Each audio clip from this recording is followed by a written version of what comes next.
Rumesia Ozturk, mwanafunzi wa shahada ya udaktari katika chuo kikuu cha Tufts, amekamatwa na maafisa wa idara ya usalama wa nchi ya Marekani bila maelezo rasmi. Video iliyorekodiwa inaonyesha watu 6 waliovaa barakoa wakimfunga pingu na kuchukua simu yake wakati akitoka nyumbani kwake Somerville, Massachusetts, akielekea kwenye futari ya Ramadhani. Mashuhuda walisema tukio hilo lilionekana kama utekaji nyara.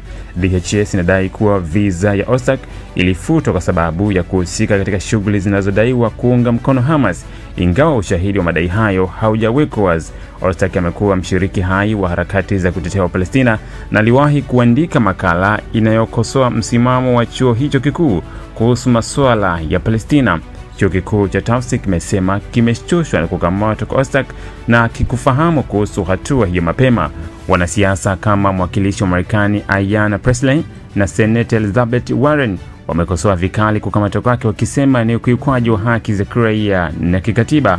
Tukio hili limezua maandamano, huku watu wakidai Ozturk aachiliwe na wakilaani sera za shirikisho zinazochanganya uungwaji mkono wa haki za Palestina na ugaidi. Wakili wa Ozturk amepeleka kesi mahakamani akitaka aachiliwe, akieleza kuwa anashikiliwa Louisiana kinyume na agizo la mahakama lililotaka abakie Massachusetts. Wakilishi wa kidiplomasia wa Uturuki wanashiriki katika juhudi za kumsaidia. Kukamatwa kwa Ozturk kunaonyesha mtazamo mpana wa serikali ya Marekani wa kudhibiti wanafunzi wa kimataifa wanaojihusisha na harakati za kutetea Palestina, huku matukio yanayofanana yakiripotiwa katika vyuo vikuu vingine. Bwana Mashaka, vipi? Habari ya siku bwana. Mbona kwenye ofisi za mikopo tena ndugu yangu?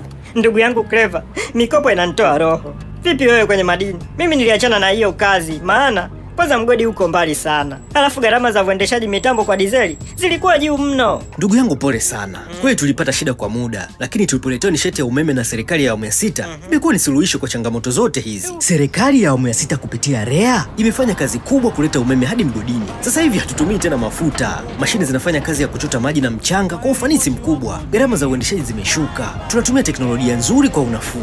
Na watendaji wanafanya kazi kwa furaha, na nisikufiche ndugu yangu, pesa tunapata. Unatufikia nishati ni maendeleo, umewaka unatufikia. Tangazo hili limeletwa kwenu na wakala wa nishati vijijini REA.